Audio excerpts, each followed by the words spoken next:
এসব অনেক দিন আগেকার ঘটনা, যখন বিদ্রোহের জমি তৈরি হচ্ছে বাংলার বুকে।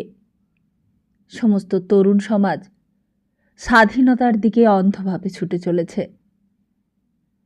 স্বরাজ চায়, দেশে স্বরাজ আসবে, দেশ ভালো থাকবে, দরিদ্রতা ঘুচবে, মানুষ আবার ভালো ভালো খেতে পাবে, মানুষের আর কোনো কষ্টই থাকবে না।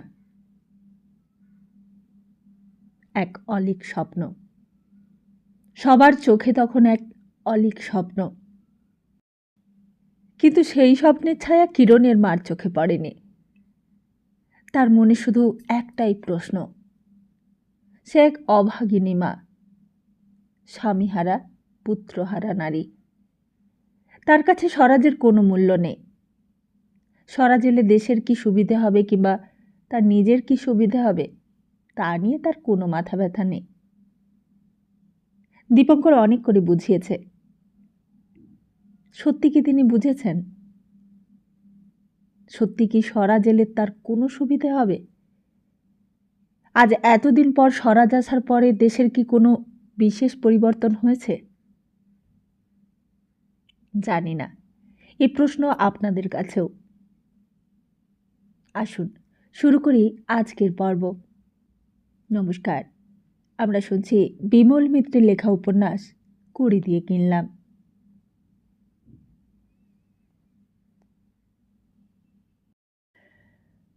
তা কতদিন আগেকার সব ঘটনা। তখন কিরণের সঙ্গে দিন রাত মিশত। কিরণ সব গল্পগুলো বলতো। আজ সেই কিরণদের বাড়িতেই কিরণের বিধবা মাকে দেখে সেই কথাগুলোই মনে পড়তে লাগলো দীপঙ্করের। দীপঙ্কর বললে, আপনি কেবল নিজের কথাই ভাবছেন মাসিমা, কিন্তু ভাবুন তো সুভাষ বোসের কথা।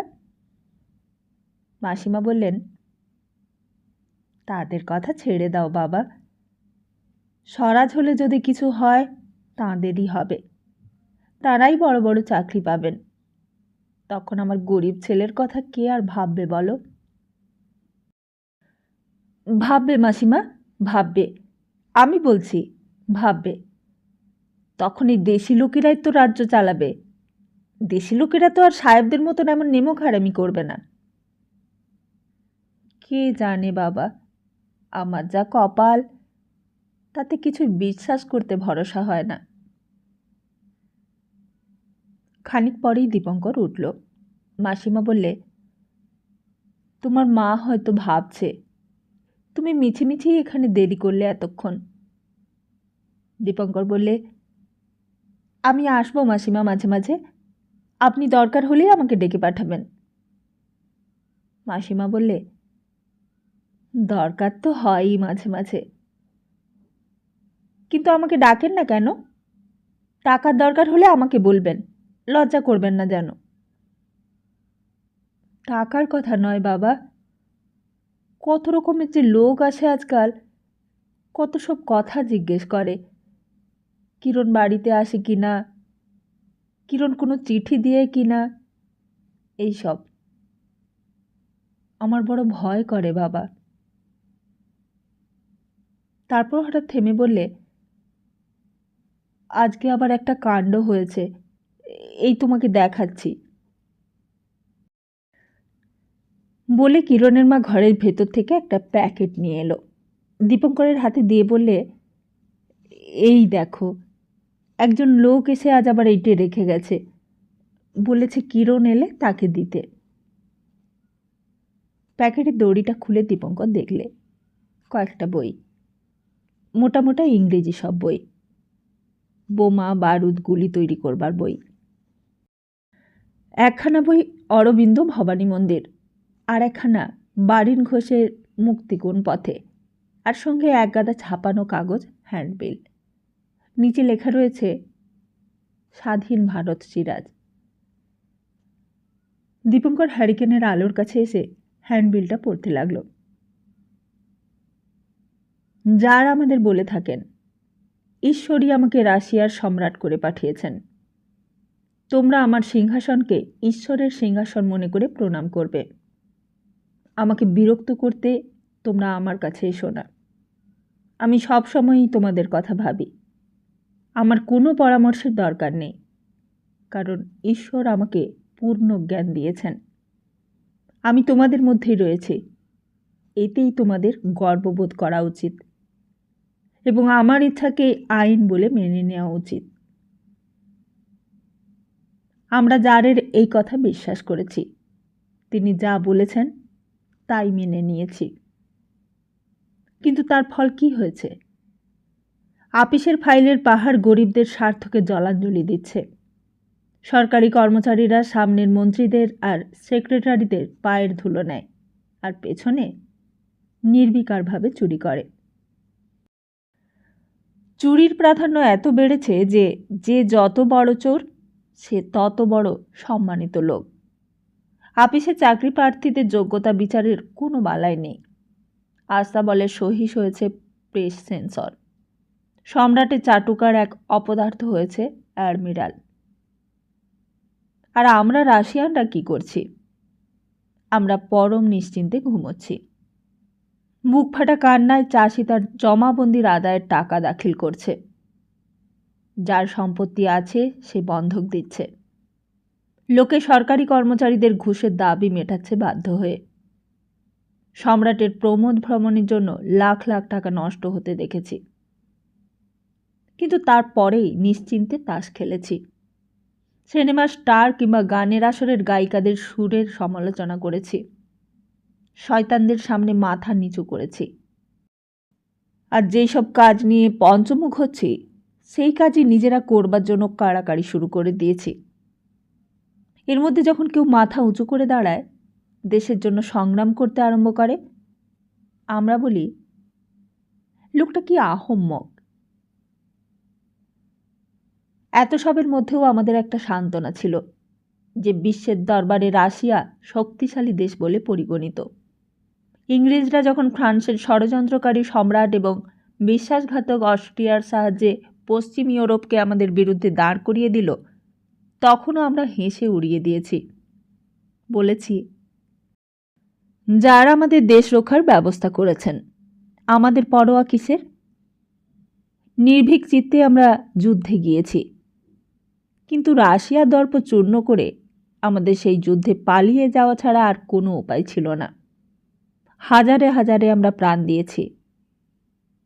হে জার, রাশিয়ার লোক তোমাকে পূর্ণ ক্ষমতা দিয়েছিল, পৃথিবীতে ঈশ্বর বলে তোমাকে মেনে নিয়েছিল।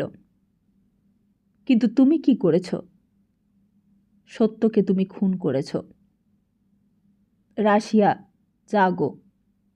মঙ্গলখার উত্তরাধিকারীদের দাসত্ব বহুদিন করেছ। আজ অত্যাচারী শাসকের সামনে মাথা উঁচু করে দাঁড়াও।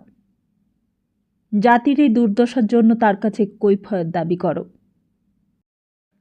দৃঢ় কণ্ঠে শুনিয়ে দাও, সম্রাটের সিংহাসন ঈশ্বরের সিংহাসন নয়। আমরা চিরকাল দাসের জীবনযাপন করব, তা ঈশ্বরের অভিপ্রায় নয়। ইতি নিহিলিস্ট পার্টি, রাশিয়া। পড়তে পড়তে দীপঙ্কর অনেকক্ষণ ভাবতে লাগল। খানিক পরে বললে, এইসব আপনাকে কে দিয়ে গেল? তাকে আপনি চেনেন? মাসিমা বললে, না বাবা, আমি চিনি না, কখনো তাকে দেখিনি। তারা বললে কিরণ এলে তাকে দিতে। দীপঙ্কর বললে, আমাকে দেখিয়েছেন, ভালো করেছেন মাসিমা। এ সিআইডিদের কাজ। একটা দেশলাই আছে? মাসিমা ঘর থেকে একটা দেশলাই এনে দিলে। বললে, কি করবে বাবা দেশলাই নিয়ে? পুড়িয়ে ফেলব। কিরণকে বিপদে ফেলবার জন্য এই কাণ্ড করেছে ওরা। এই বলে ফস করে আগুন জ্বালিয়ে দিলে সমস্ত কাগজগুলোতে। কিরণদের সেই উঠোনের মধ্যেই সমস্ত বই কাগজপত্র দাও দাও করে জ্বলে উঠল। মার কাছে প্রতিজ্ঞা করেছে দীপঙ্কর, স্বদেশী সে জীবনে করবে না। তবুও যেন কিরণকে বাঁচাতে গিয়ে এটুকু করলে কোনো অপরাধ নেই। অন্ধকার উঠোনের মধ্যে আগুনের শিখাগুলো লগলগ করে উঠছে। দীপঙ্কর চুপ করে দাঁড়িয়ে দাঁড়িয়ে দেখতে লাগল। তারপর একসময় আগুনটা নিভে গেল। কাগজগুলো গনগনে লাল হতে হতে ক্রমে কুচকুচে কালো হয়ে গেল, আর তারপর শুধুই ধোঁয়া। দীপঙ্করের হঠাৎ মনে হলো বাইরে যেন কার পায়ের শব্দ হলো। কে? চমকে উঠেছে দীপঙ্কর। কে ওখানে? তাড়াতাড়ি উঠোনের দরজাটা খুলে বাইরে এসে কাউকেই আর দেখা গেল না কোথাও। এধার ওধার সব দিকেই দেখলে দীপঙ্কর। তারপর বললে, মাসিমা, আপনি দরজাটা বন্ধ করে দিন, সাবধানে থাকবেন, আমি যাচ্ছি। মাসিমা বললে, কে বাবা? কাকে দেখলে? না না, ও কেউ না, আমি যাচ্ছি। মাসিমা দরজা বন্ধ করে দিলে। আশ্চর্য, কিরণ বাড়ি আসে না, তবুও তার পেছনে লোক ঘোরাঘুরি করছে। তাকে জড়িয়ে ফেলবার জন্য নিষিদ্ধ কাগজপত্র রেখে গেছে। রায়বাহাদুর নলিনী মজুমদারের লোক এখনও তার পেছনে ঘুরে বেড়াচ্ছে। কিন্তু ঈশ্বর গাঙ্গুলির লেনের কাছে আসতেই একটা শোরগোল কানে এলো দীপঙ্করের, ঠিক যেন তাদের বাড়ির ভেতর থেকে আসছে। এখন এত রাত্রে আবার কি হলো? তাড়াতাড়ি পা চালিয়ে বাড়ির সামনে আসতেই ভেতর থেকে বেরিয়ে এলো ছিটে। ছিটের সঙ্গে একেবারে মুখোমুখি দেখা হয়ে গেল। ছিটে ভেতর থেকে দৌড়তে দৌড়তে আসছিল, আর সামনে দীপঙ্করকে দেখে থমকে গেল। বলে, এই যে দীপু, শালা শুয়ারকা বাচ্চা, কাণ্ডটা দেখেছিস?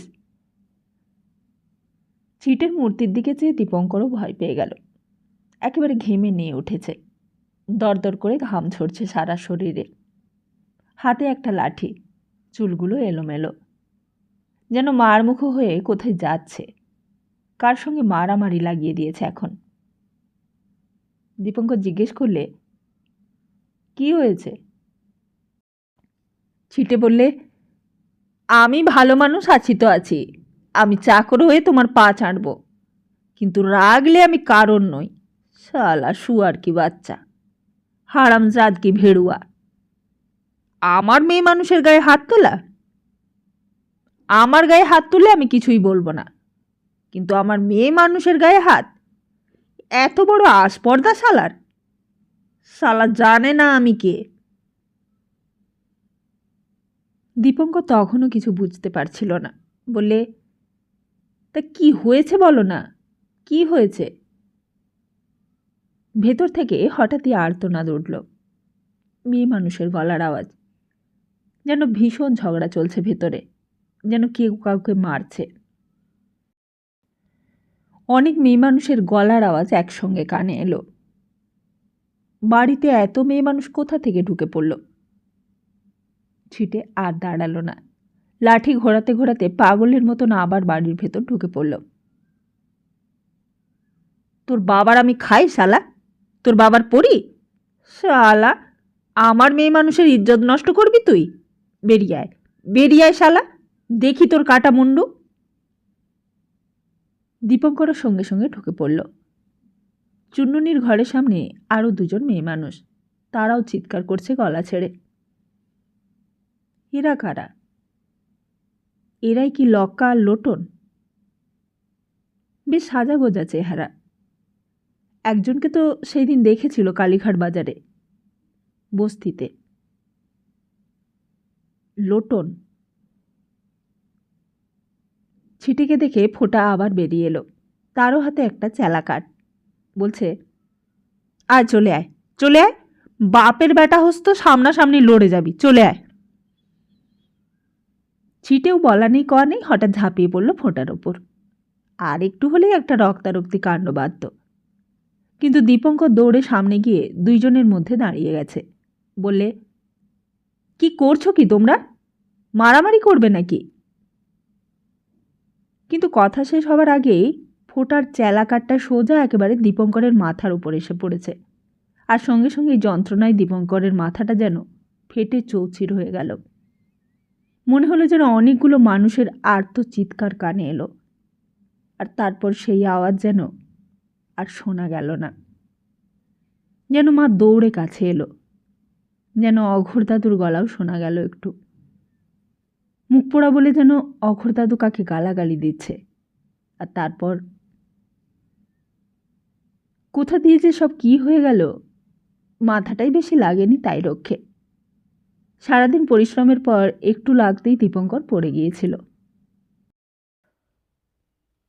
মনে আছে অঘোর দাদু সেই রাত্রেই নেমে এসেছিল ওপর থেকে। না নামলেই হয়তো ভালো হতো। বুড়ো মানুষ, চোখেও দেখতে পায় না, কানেও শুনতে পায় না। সারা জীবন যজমানদের কাছ থেকে সম্মান, শ্রদ্ধা, ঐশ্বর্য পেয়ে এসেছে। নিজের চেষ্টায় প্রতিষ্ঠা, প্রতিপত্তি অর্জন করেছে। হঠাৎই শেষ বয়সে পৌঁছে কিনা দেখলে যেই ভিতের ওপর তার সমস্ত কিছুর প্রতিষ্ঠা, সেই ভিতটাই ফাঁকি দিয়ে তৈরি। তার সংসার একদিন নিজের মনের দুর্বলতার সুযোগে আপনিই গড়ে উঠেছিল। অঘোর দাদুর এতদিন সেই সংসারের গোড়ায় জল দিয়ে, সার দিয়ে জিগিয়ে তুলেছিল। হয়তো কোনো দুর্বল মুহূর্তে আশা করেছিল তাতে ফুল ফুটবে, ফল ফলবে, আর সেই সংসারের ফুল ভোগ করবে অঘোর দাদু বুড়ো বয়সে। কিন্তু হঠাৎই একদিন অঘোর দাদু টের পেল যেই ফল তাতে ফলেছে তা বিষ ফল, যেই ফুল তাতে ফুটেছে তা কাঁটা ফুল। আর তখন থেকেই নীতিবাদী হয়ে গেল অঘোর দাদু। তখন থেকেই বলতে লাগলো, কড়ি দিয়ে সব কেনা যায়, সব কেনা যায় কড়ি দিয়ে। আর তখন থেকেই অবিশ্বাস করতে শুরু করলে সমস্ত পৃথিবীটাকে। তখন থেকেই অঘোর দাদুর কাছে সমস্ত মানুষ মুখ পোড়া হয়ে গেল। নিজের নাতিও মুখ পোড়া হয়ে গেল, নিজের নাতনিও মুখ পোড়া হয়ে গেল, হয়তোবা নিজেও মুখ পোড়া হয়ে গেল নিজের কাছে। আর তখন থেকেই সব স্নেহ, সব মায়া, সব মমতা গিয়ে পড়ল টাকার ওপর। টাকা থাকলে কাকে পরোয়া, টাকা থাকলে কিসের ভয়? তাই টাকাকেই প্রাণপণে আঁকড়ে ধরে শেষ পর্যন্ত বাঁচতে চেয়েছিল অঘোর দাদু। ভেবেছিল টাকাই তাকে শেষ জীবনে শান্তি দেবে, সান্ত্বনা দেবে। টাকার কাছে আত্মসমর্পণ করেই অঘোর দাদু নিশ্চিন্ত হয়ে বসেছিল। কিন্তু টাকা তো কথা বলে না, টাকা তো সজীব পদার্থ নয়, টাকা তো ভালোবাসার প্রতিদান দিতে জানে না। তাই দীপঙ্করকে দিয়ে সেই স্বাদ কিছুটা মিটত। তাই এক্সামিন পাশের খবর শুনে অঘোর দাদু নতুন কাপড় কিনে দিত দীপঙ্করকে।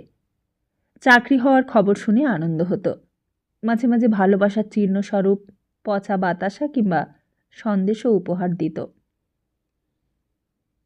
কিন্তু এতদিনে বুঝি সেই ভালোবাসার স্নেহ মমতাটুকু নিঃশেষ হয়ে গেল দীপঙ্করের জীবন থেকে।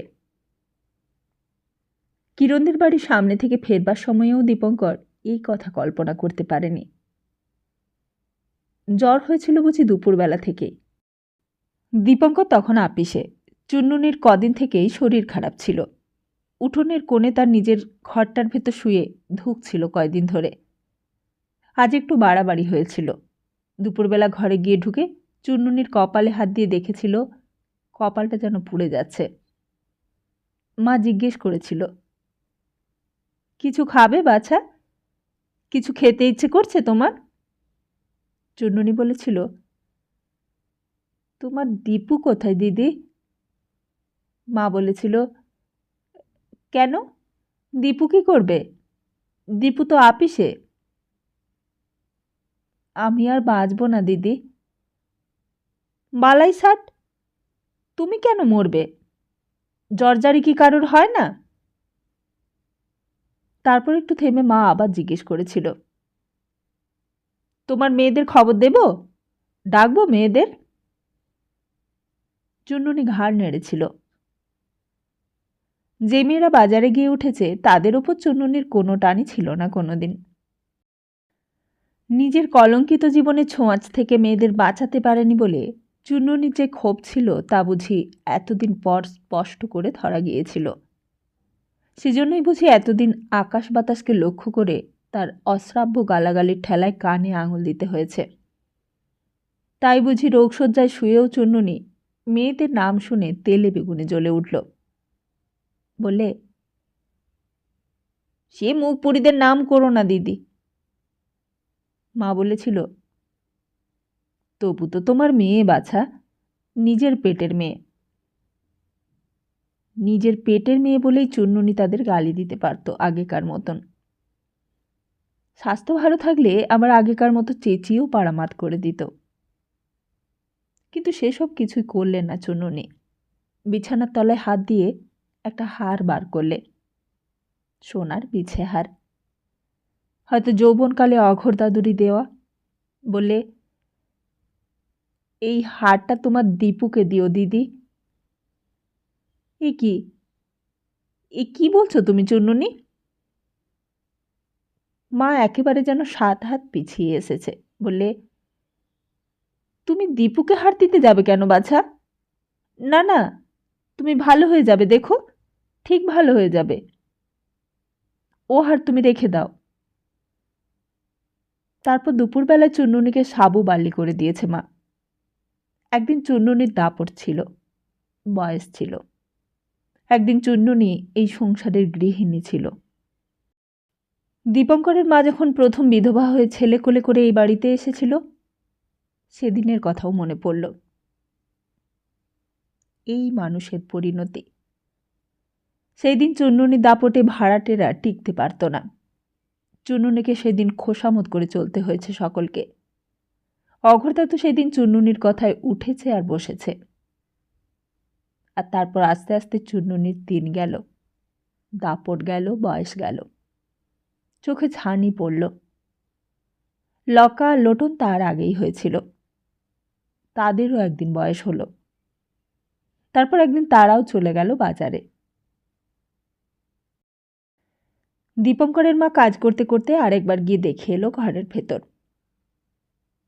বলি, এখন কেমন আছো গো চুন্নুনি? তখন আর গলার আওয়াজ বেরোচ্ছে না। কেমন যেন ভয় ভয় করতে লাগলো মার। কপালে হাতটা ঠেকালে, মাথাটা নিচু করে মুখের দিকে চেয়ে দেখলে, চুন্নুনি, ও চুন্নুনি। এইসব খবর বোধহয় কাকের মুখে মুখে ছড়ায়। বিকেলবেলা কলে জল এসেছে। দীপু আপিস থেকে আসবে সেই 6টার সময়। দীপঙ্করের মার হাত পা দুটো যেন অবশ হয়ে আসতে লাগলো। মানুষটার জন্য কেমন যেন দুঃখ হতে লাগলো। যতই ঝগড়া করুক, যতই খিটখিটে লোক হোক, তবু তো জলজ্যান্ত একটা মানুষ। বিন্তি বললে, কি হবে দিদি? মা বললে, তুমি কিছু ভেবো না মা, ভগবানকে ডাকো। দাদুকে তুমি খবর দিয়েছ? দিয়েছি। তা অঘোর দাদুর বলে নিজেরই জ্বালা। তাকে নিজেকেই কে দেখে তার ঠিক নেই। তারও যাবার অবস্থা, তাকেও তো দেখার দরকার। একই বলে অঘোর দাদু নিজের জ্বালা নিয়ে অস্থির। তার উপর চুন্নুনির কথা আর শুনতে ভালো লাগে না। অঘোর দাদু বললে, ও বুড়ি মরুগে, ও মুখ পোড়া মরলে আমার হাড় জুড়োয়। তবু দীপঙ্করের মা নিজেই একবার গিয়ে ফণি ডাক্তারকে ডেকে নিয়ে এলো। হাতের কাছে ফণি ডাক্তার থাকতে বিনা চিকিৎসায় মারা যাবে মানুষটা? ডাক্তার এসে চুন্নুনিকে দেখলে, ওষুধ দিলে। একটা টাকাও দিতে হলো তাকে। আর তারপর সন্ধে হলো। বড় টিপি টিপি পায়ে যেন সন্ধে এলো সেই দিন ঈশ্বর গাঙ্গুলির লেনের বাড়িতে। সমস্ত কাজের মধ্যেও কোথায় যেন একটা আতঙ্ক লুকিয়ে ওত পেতেছিল। দরজায় একটু শব্দ হলেই মা যেন চমকে উঠেছিল। ওই দীপু আসছে। যেন দীপু এলেই সব আতঙ্কের অবসান হয়ে যাবে। যেন দীপু এলেই এই অবধারিত মৃত্যুটা এড়ানো যাবে। কে রে, দীপু? সদর দরজায় তখন খিল দেয়া ছিল। শব্দ হতেই মা তাড়াতাড়ি হারিকেনটা হাতে নিয়ে দরজাটা খুলে দিয়েছে। তুই এত দেরি করে এলি বাবা? দেখ তো, এদিকে চুন্নুনি যায় যায়। কিন্তু দরজা খুলতেই দীপুর মা অবাক হয়ে গেছে। চুন্নুনির বড় মেয়ে লক্কা। দরজাটা খুলেই মা খানিকক্ষণ নির্বাক হয়ে গিয়েছিল। কখনোই চুন্ননির মেয়েদের সঙ্গে মা ভালো করে কথা বলেনি। মাজা ঘষা চেহারা, কানে সোনার মাকড়ি, হাতে কাচের চুড়ি, মাথার চুলগুলো আঁট করে খোপা বাঁধা। বোধহয় এক্ষুনি গা ধুয়ে এসেছে, গা দিয়ে সাবানের গন্ধ বেরোচ্ছে ভুরভুর করে। বললে, মা কেমন আছে মাসি? মার নাকি অসুখ? এই বলে আর দাঁড়ালো না, একেবারে শোক যেন উথলে উঠল মেয়ের। চোখ ছলছল করতে করতে দৌড়ে গেল চুন্নুনির ঘরের দিকে। বিন্তি রোয়াকে দাঁড়িয়ে সব দেখছিল। মা বললে, তুমি ঘরে যাও মা, ওদের দিকে দেখো না। চুন্নুনির ঘরে গিয়ে ঢুকলো বড় মেয়ে। তারপর এলো ছোট মেয়ে লোটন। তারও শোক যেন উদলে উঠেছে।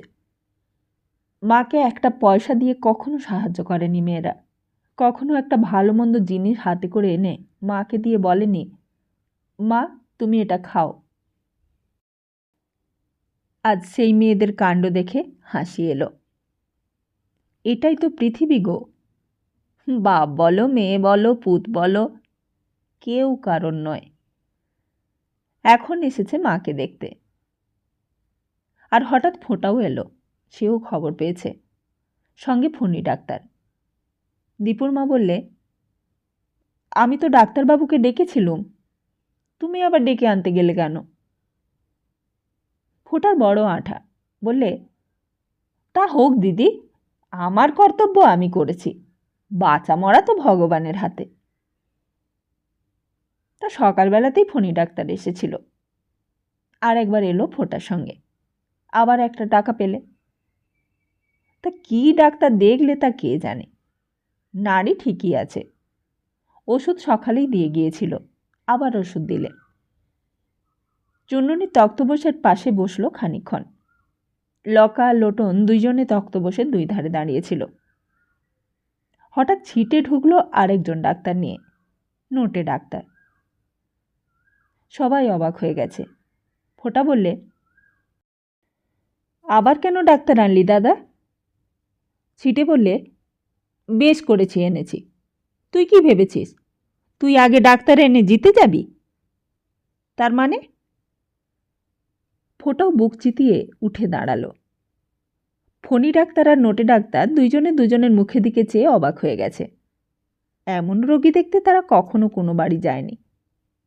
ছিটে বললে, হারামজাদা, মায়ের গয়নার লোভে তুই ডাক্তার এনেছিস তা কি আমি বুঝতে পারিনি ভেবেছিস? গয়নার লোভে? হ্যাঁ, গয়নার লোভে 10 ভরি বিছেহারের জন্য ডাক্তার ডেকে ভারী একেবারে ডিউটি করছিস, তা কি আমি কিছুই বুঝি না? লোটন গালে হাত দিলে, বললে, ও মা, সে কি কথা গো, কি বলে দেখো, আমরা ডাক্তার ডেকেছি 10 ভরি গয়নার লোভে? লক্কা বললে, তা না তো কি, আর ছেনালি করিস নে, তো ছেনালি দেখলে গা জ্বলে যায় মায়েরই। ফোঁটাও চেঁচিয়ে উঠল, খবরদার, মুখ সামলে কথা বলবি।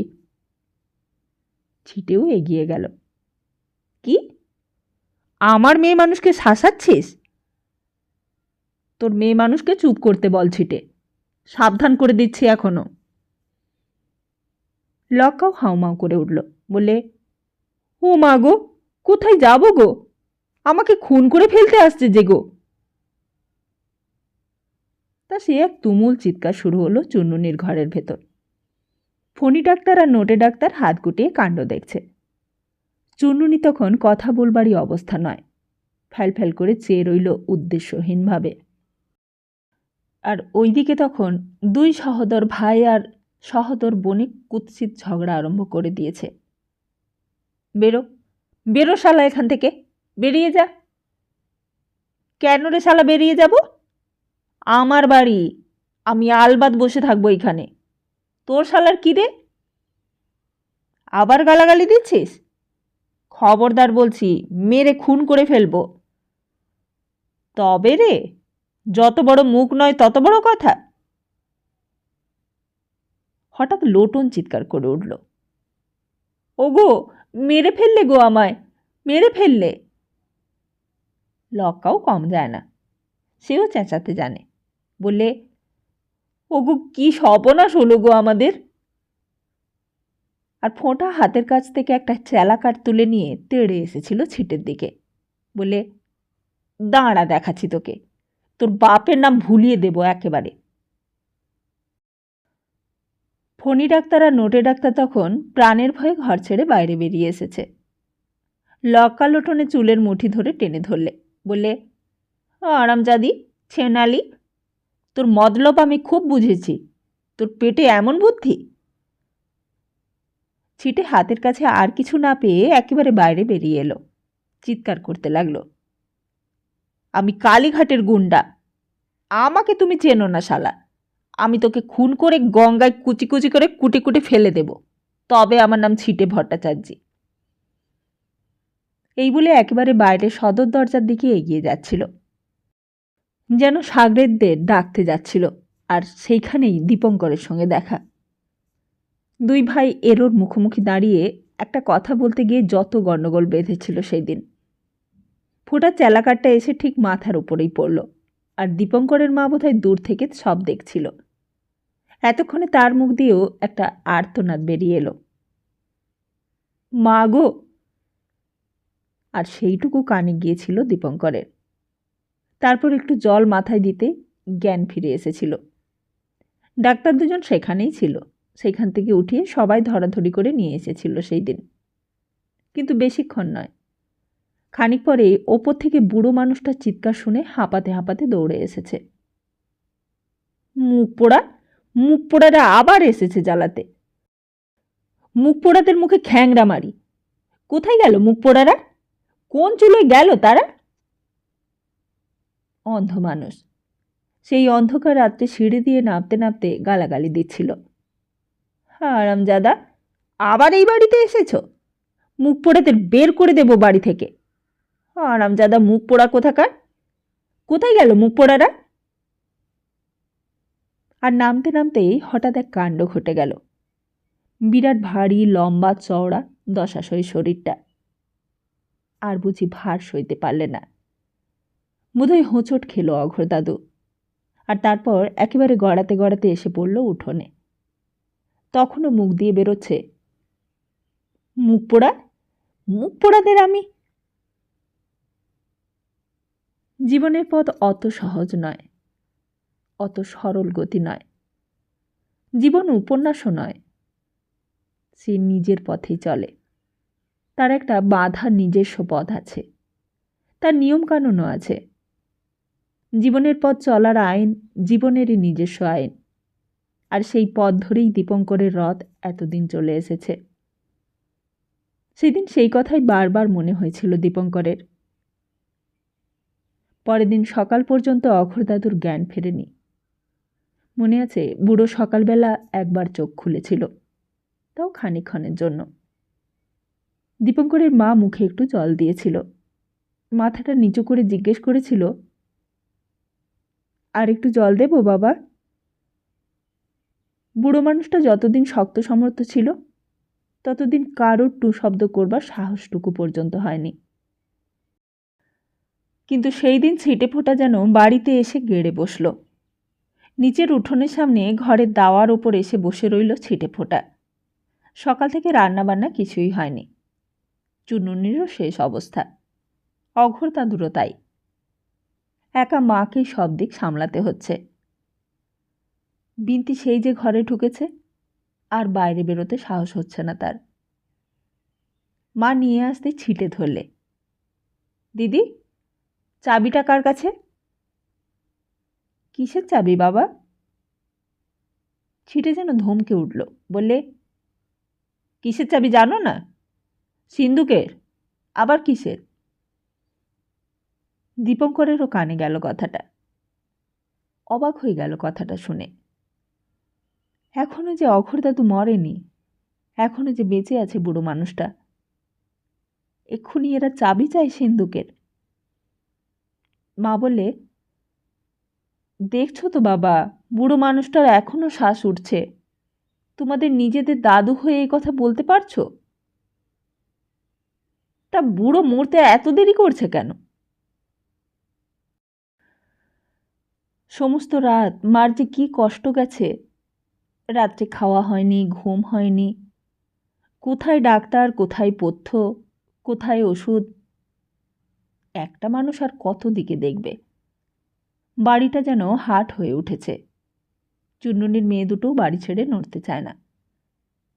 দীপঙ্কর বলেছিল, মা, ও হারের আমার দরকার নেই, তুমি ওদের দিয়ে দাও। মা বললে, কিন্তু চুন্ননি যে হারটা তোর নাম করে দিয়েছিল। সামান্য একটা হার, হোক না 10 ভরি সোনার, তাই বলে মানুষের প্রাণের চেয়ে সোনার দামটাই তো আর বেশি নয়। তবু সেই রাত্রে সেই হাড়ি কাটারি দিয়ে কেটে 2 ভাগ করা হয়েছিল। সেই হাড়ি অর্ধেকটা নিলে লক্কা, অর্ধেকটা নিলে লোটন। আর তারপর সারা রাত বসেছিল দুইজন। একবার মাকে দেখে আর জিজ্ঞেস করে, দিদি, বুড়ি মরেছে? যত বেলা বাড়তে লাগলো ততই যেন অধৈর্য হয়ে উঠতে লাগলো ছিটে ফোঁটা। বললে, 8টা বাজতে চলল, এখনো বুড়ো মরল না? আর তারপর কোথা থেকে একে একে ছিটে ফোটার সাগরেদরা জুটতে লাগলো এসে। তারাও বাড়ির ভেতরে এসে বসলো সব উঠোনে। 2টো দল হয়ে গেল বাড়িতে। বসে বসে বিড়ি ফুঁকতে লাগলো। দীপঙ্করের ঘরের ভেতরের সিন্দুকটার দিকে উকি দিয়ে দেখতে লাগলো বার কয়েক। দীপঙ্কর উঠে গিয়ে অঘোর দাদুর পাশে গিয়ে দাঁড়ালো। আবার ডাক্তার এলো। মা জিজ্ঞেস করলে, কেমন দেখলেন ডাক্তারবাবু? দীপঙ্করের মনে হলো অঘোর দাদুর সঙ্গে যেন একটা যুগও চলে যেতে বসেছে। যখন সবাই চলে গেছে তখন একমাত্র অঘোর দাদুই ছিল দীপঙ্করের শেষ বন্ধন। সেটাও বোধহয় চলে গেল। অঘোর দাদুর পাশে দাঁড়িয়ে চোখ দুটো ছলছল করে এলো তার।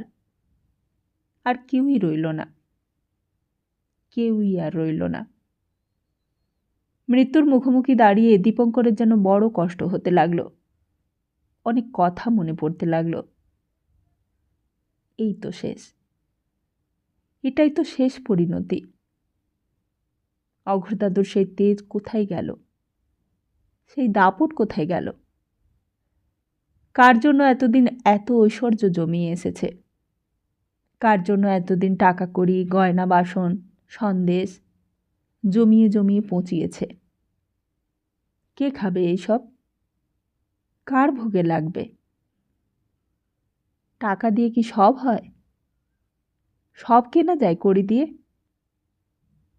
কোথায় গেল সেই যজমানেরা?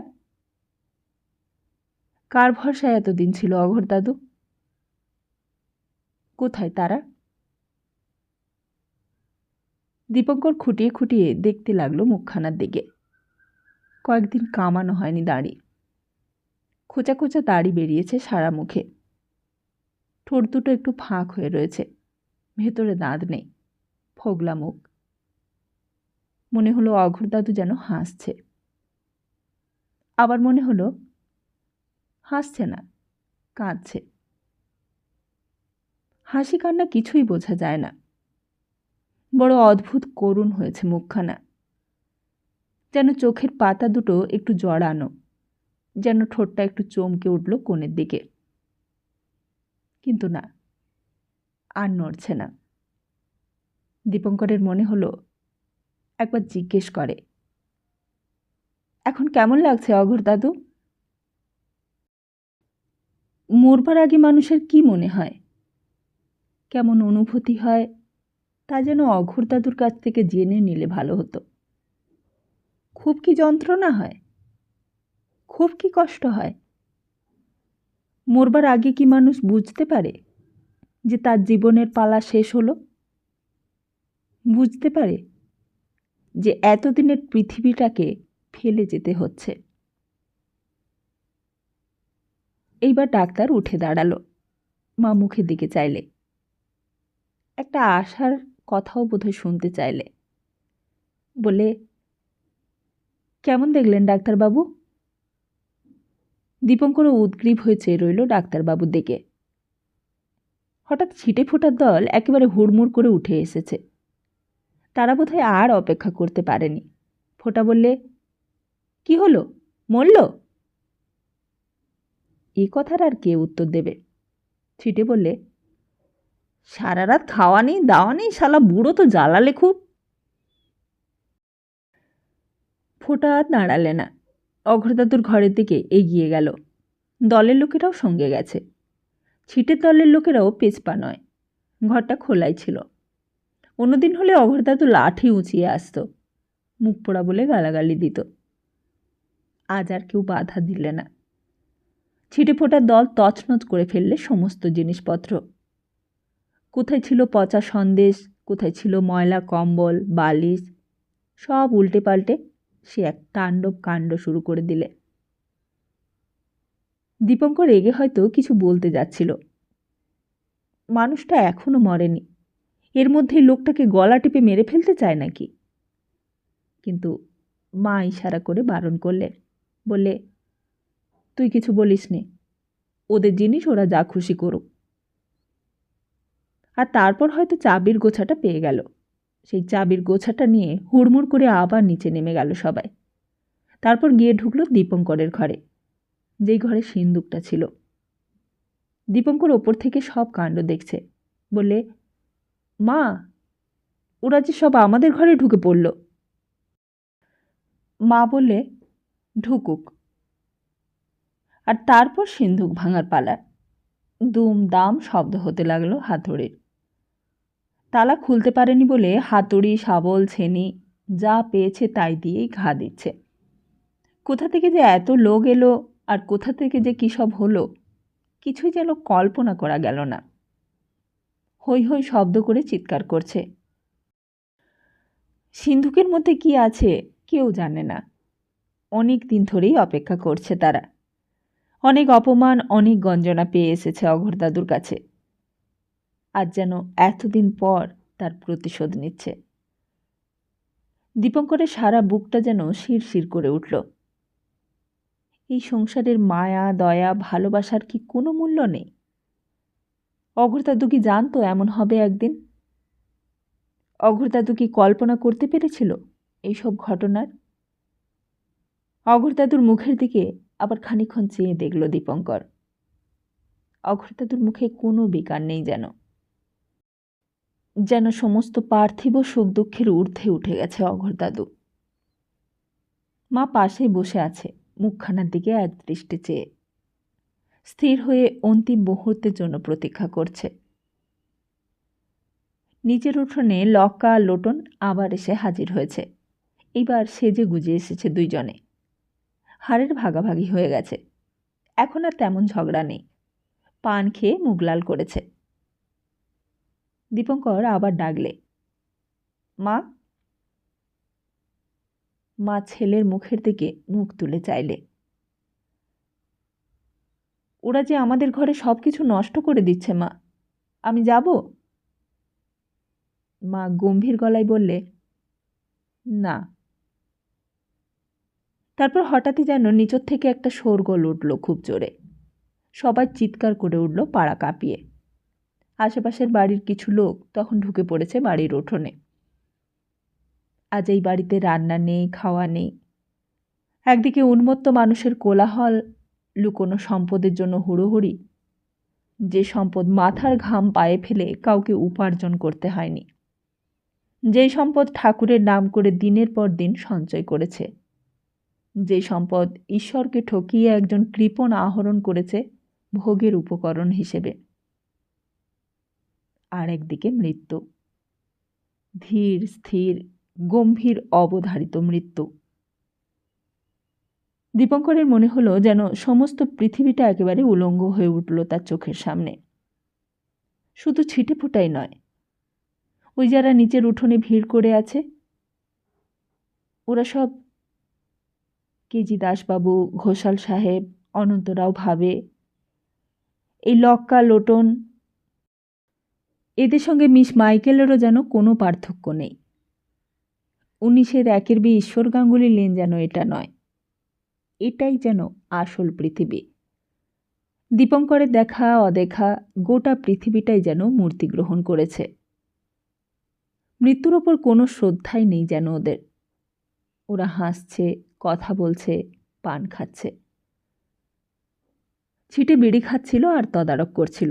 বললে, তালাটাকেই তোরা ভাঙতে পারলি না? সব তোরা, আমি দেখি। এই বলে একটা শাবল নিয়ে তালার ভেতর ঢুকিয়ে দিলে। অঘোর দাদুর তালা সহজে ভাঙবার মতো নয়, তবুও চাপ দিতে লাগলো ছিটে। ফোটাও বেড়ে ফুঁকছিল গামছা কাঁধে নিয়ে। বললে, মাল নেই পেটে, গায়ে জোর আসবে কোথার থেকে? কাছেই একজন সাগরেদ হুকুমের অপেক্ষা করছিল। বললে, মাল আনবো দেবতা? আন। এই বলে ফোটা পকেট থেকে টাকা বের করে দিলে। ঘেমে নিয়ে উঠেছে সবাই, অথচ জায়গাটা ছেড়ে চলে যেতে পারছে না কেউই।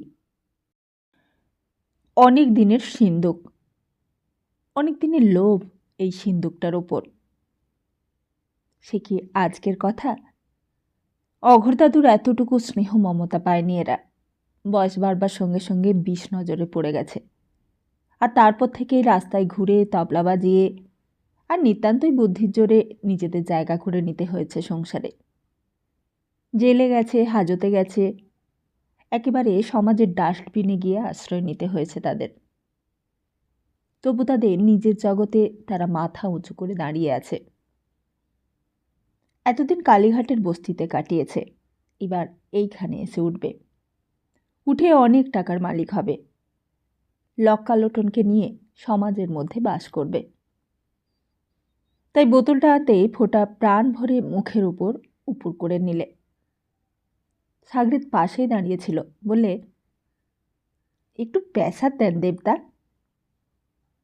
আরে দেব, আগে সিন্দুকটা খোল। ছিটে দেখতে পেয়ে কাছে সরে এলো। বললে, কিরে, একলাই খাবি নাকি? ফোঁটা বললে, বেশ করবো, খাবো। নিজের মেহনতের টাকায় খাচ্ছি, তোর বাপের টাকায় খাচ্ছি না। ছিটেও রেগে গেল। বললে, তুই বাপ তুলে কথা বলছিস? বেশ করবো, বাপ তুলব। তবে রে হারামজাদা। এই বলে ছিটে বোধহয় একটা রক্তারক্তি কাণ্ড বাঁধিয়ে দিত। কিন্তু হঠাৎই দীপঙ্কর ঘরে ঢুকল। দীপঙ্করকে ঘরে ঢুকতে দেখে সবাই একটু আলাদা হয়ে বসল। ছিটেও চাইলে দীপঙ্করের মুখের দিকে, ফোঁটাও চেয়ে দেখলে। দীপঙ্কর একটু চুপ করে থেকে বললে, অঘোর দাদু মারা গেছে। মারা গেছে? সে কি উল্লাস! মারা গেছে, মারা গেছে। সমস্ত লোকগুলো যেন আত্মহারা হয়ে যাবার জোগাড়। ফোঁটা প্রথমে কথাটা বিশ্বাস করেনি, তারপর একটু সম্বিত পেয়ে মুখের মধ্যে গড়গড় করে ঢেলে দিলে সবটাই। উপুর করে নিঃশেষ করে ফেললে সমস্ত বোতলটা। তারপর আরও বোতল এলো, আরও হুল্লোড় বাড়ল তাদের, আরও তামাশা চলতে লাগলো মৃত্যুর সঙ্গে। দীপঙ্কর আস্তে আস্তে ঘরের বাইরে এসে দাঁড়ালো। সমস্ত মনটাই যেন ফাঁকা হয়ে গেল এক নিমেষেই। এই এদের এত গোলমাল, এত হল্লা, তার মধ্যেও দীপঙ্করের মনে হলো সবই যেন নিস্তব্ধ, সব নির্ঝুম, সব শূন্য। পাড়ার কয়েকজন মেয়ে, কয়েকজন ছেলে মজা দেখতে বাড়ির ভেতর ঢুকে পড়েছে। দুই একজন মার কাছে গিয়ে বসেছে। বিন্তিও মার আঁচল ধরে বসে আছে। মার চোখ দিয়ে শুধু নিঃশব্দে টস টস করে জল গড়িয়ে পড়ছে। আর অঘোর দাদুর স্তব্ধ দেহটা কাঠ হয়ে পড়ে আছে সামনে। একটু নড়া নেই, চড়া নেই, একটা প্রতিবাদও নেই মুখে। মৃত্যুর আগে একটা কথাও বলে যেতে পারেনি অঘোর দাদু। কাউকে প্রাণ ভরে গালাগালিও দিয়ে যেতে পারেনি। 15-16 ঘন্টা অসাড় হয়ে পড়েছিল শুধু চোখ বুজে। মা শুধু এক ফোঁটা গঙ্গা জল দিয়েছিল মুখে শেষ সময়টায়। অঘোর দাদু শেষ হয়ে গেল। তবু শেষ হয়ে গেলেই তো আর সব কিছু শেষ হয়ে যায় না। দীপঙ্কর উঠোনটার উপর চুপচাপ দাঁড়িয়ে তাই ভাবছিল, যা ইচ্ছে নিক ওরা, সিন্দুক ভেঙে সব কিছু ওরা নিয়ে যাক, দীপঙ্কর কিচ্ছু বলবে না, তার কিছু বলবারও নেই। আবার মাকে নিয়ে এই বাড়ি ছেড়ে অন্য কোনো আশ্রয়ের সন্ধান করতে হবে। সেই ভিড়ের মধ্যেই হঠাৎ কে যেন ডাকলে, দীপঙ্কর বাবু, হ্যাঁ। দীপঙ্কর ঘাড় ফিরিয়ে চেয়ে দেখলে একেবারে অচেনা একটা মুখ। দীপঙ্কর বাবু কন? বেশ খাঁকি পোশাক পরা হিন্দুস্থানি একজন, বাড়ির সদর দরজা দিয়ে একেবারে খানিকটা ভেতরে ঢুকে পড়েছে। দীপঙ্কর এগিয়ে গেল সামনে, বলে, কাকে খুঁজছ? দীপঙ্কর বাবুকে। আমি দীপঙ্কর বাবু। লোকটা বললে, আপনাকে বৌদিমণি ডাকছেন বাইরে।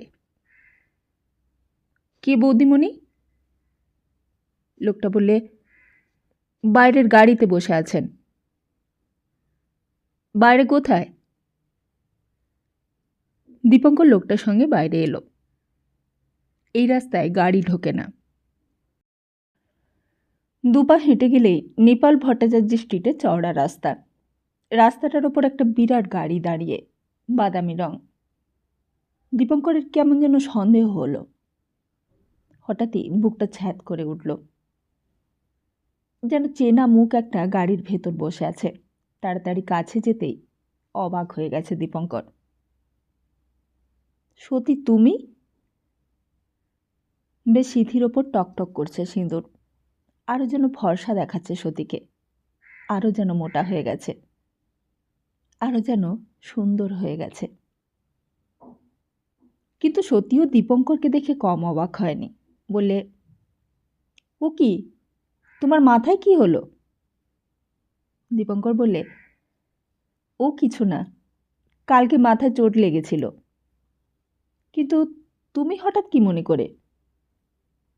সতী হাসল, বললে, তোমার সঙ্গেই তো দেখা করতে এলাম। আমার সঙ্গে? কেন, আসতে নেই? এই বলে সতী আবার একটু হাসল। দীপঙ্কর বললে, কাল তো তোমার বাড়িতে গিয়েছিলাম আমি, তোমার শ্বশুর বাড়িতে, প্রিয়নাথ মল্লিক রোডে। কিন্তু তখন অনেক রাত, তুমি বোধহয় ঘুমিয়ে পড়েছিলে, তাই ডাকতে ভয় হলো। তারপর একটু থেমে বললে, তুমি নামবে না? সতী বললে, এখন আর নামবো না। কেন এসেছি তোমাকে বলে যাই, শোনো। আসছে সোমবার দিন একবার আমাদের বাড়ি যেতে পারবে? সোমবার সন্ধেবেলা। দীপঙ্কর বললে, আসছে সোমবার সন্ধেবেলা? হ্যাঁ। দীপঙ্কর বললে, কেন যেতে পারবো না? কিন্তু হঠাৎ কি ব্যাপার? সতী বললে, তুমি আমার ওখানেই খাবে। দীপঙ্কর মাথাটা নিচু করে কথা বলছিল। বললে, খাবো? হ্যাঁ, যাকে নেমন্তন্ন বলে আর কি, তাই। দীপঙ্কর বললে, খুব আশ্চর্য তো। সতী বললে, কেন, আশ্চর্য হবার কি আছে? খাওয়াতে নেই? মানুষ তো মানুষকে নেমন্তন্ন করেই খাওয়ায়। না না, সেজন্য বলছি না। কাল রাত্রির বেলা আমি তোমার শ্বশুরবাড়ির সামনে গিয়ে অনেকক্ষণ দাঁড়িয়েছিলাম।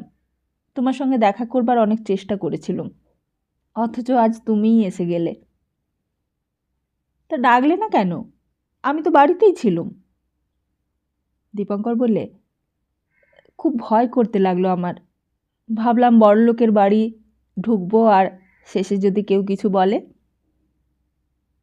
সত্যি খুব হাসল, কিন্তু কোনো প্রতিবাদ করলে না। শুধু বললে, বাবা তো বড়লোক দেখেই আমার বিয়ে দিয়েছেন। তারপর হঠাৎ সেই প্রসঙ্গ বদলে নিয়ে বললে, থাকবে, তুমি তাহলে ঠিক যেও, বুঝেছ? দীপঙ্কর জিজ্ঞেস করলে, তোমাকে বুঝি এখন অনেক লোককে নিমন্ত্রণ করতে যেতে হবে? অনেক লোককে? কেন? অনেক লোককে নিমন্ত্রণ করতে যাব কেন? শুধু তোমাকেই নিমন্ত্রণ করলাম, আর কাউকেই বলছি না। শুধু আমাকে? দীপঙ্কর যেন একটু অবাক হয়ে গেল। আর কাউকে নিমন্ত্রণ করেনি? শুধু তাকেই একলা? দীপঙ্কর সোজা সতীর মুখের দিকে মুখোমুখি চেয়ে দেখলে সতীর গায়ে অনেক গয়না, সতীর চেহারায় অনেক রূপ, সতীর চোখেও যেন অনেক আত্মীয়তা। এতক্ষণ যেন এসব কিছুই নজরে পড়েনি তার। দীপঙ্কর চোখ ভরে দেখতে লাগলো। বললে,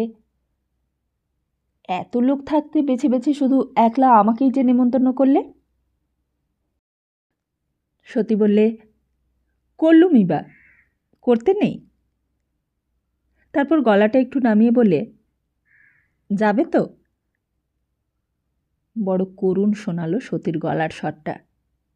দীপঙ্কর বললে, তুমি এমনভাবে কথাটা বলছো যেন তোমাদের বাড়িতে নেমন্তন্ন খেয়ে আমি তোমাদেরই উপকার করব, অথচ তুমি নিজে না এসে তোমাদের চাকরকে দিয়ে ডেকে পাঠালেও আমি যেতাম, জানো? তাহলে আমি যাই, মনে থাকবে তো? ঠিকানা চিনতে পারবে তো? কি যে বলে সতী!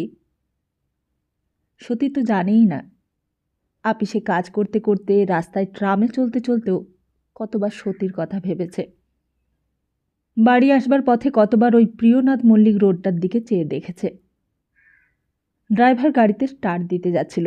সতী বললে, মাসিমার সঙ্গে আর দেখা করে গেলাম না, কিছু মনে করেন না যেন, তুমি একটু বুঝিয়ে বলো, বুঝলে? দীপঙ্কর বললে, দেখা না করে ভালোই করেছ, মার এখন কথা বলবার সময় নেই। কেন, খুব কাজে ব্যস্ত বুঝি? না, ওই আমার অঘোর দাদু এক্ষুনি মারা গেল। সে কি? দীপঙ্কর বলল, এই তুমি ডাকবার একটু আগেই মারা গেল। বাড়িতে এখন যা কাণ্ড চলছে তা তুমি কল্পনাও করতে পারবে না। আমার মনটাও বড় খারাপ হয়ে আছে কাল থেকে। আমাকে নিজের নাতির মতো ভালোবাসত কি না অঘোর দাদু? নিজের নাতির চেয়েও বেশি ভালোবাসত। তুমি তো সবই জানো।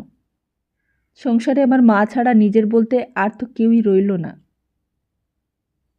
কি হয়েছিল? দীপঙ্কর বললে, সে অনেক কথা, সব কথা বলবারও আমার সময় নেই, আর তোমারও শোনবার সময় হবে না। তোমরা চলে যাবার পর অনেক কিছু ঘটে গেছে আমার জীবনে, সব কথা বললেও তুমি বুঝতে পারবে না।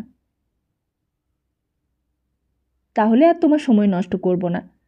আগে বললে তোমার এতক্ষণ সময় নষ্ট করতাম না। আমি তাহলে চলি।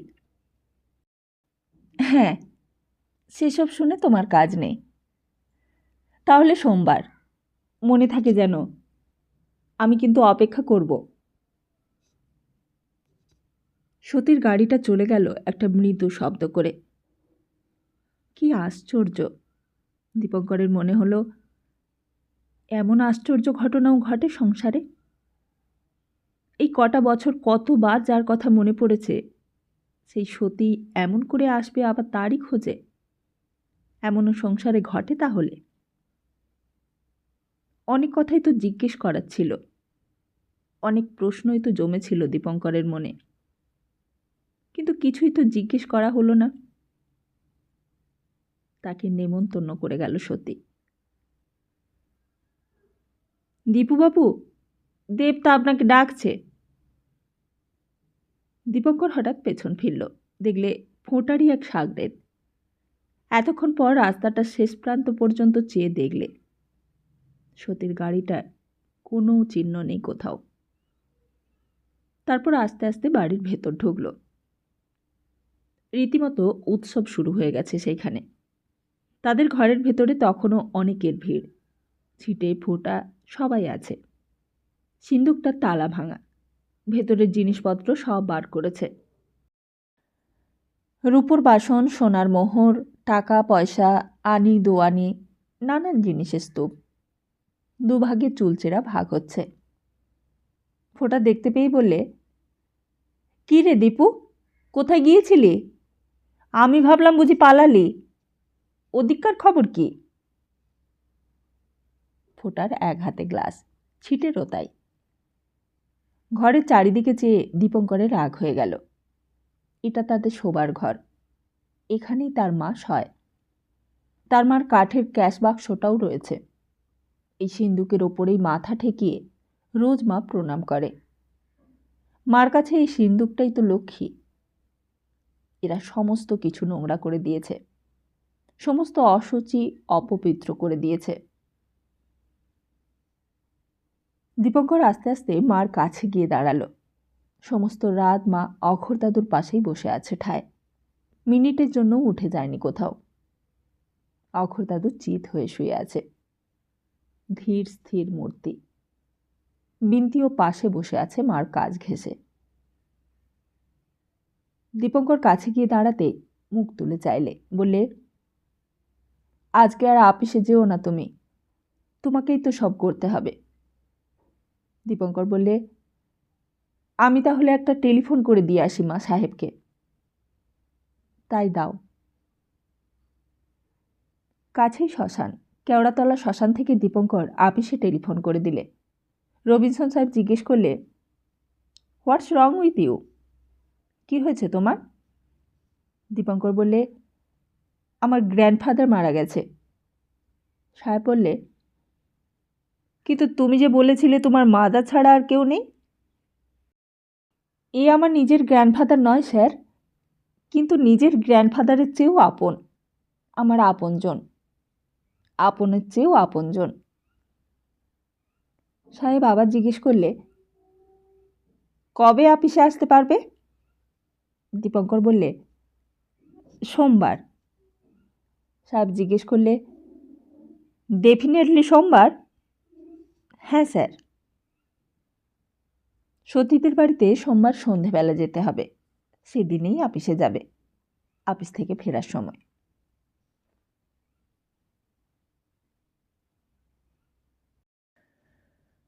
তাহলে আজকের মতো এখানেই শেষ করি। খুব তাড়াতাড়ি আসছি আগামী পর্ব নিয়ে। হ্যাঁ, ওখানে একটা ট্র্যাজেডি তো অপেক্ষা করছেই, সতীদের বাড়িতে। তাহলে অপেক্ষায় থাকুন, আমিও অপেক্ষায় রইলাম আগামী পর্বে কি হতে চলেছে সতীদের বাড়িতে। আর ততদিন ভালো থাকুন, সুস্থ থাকুন, আর সবাইকে ভালো রাখুন। নমস্কার।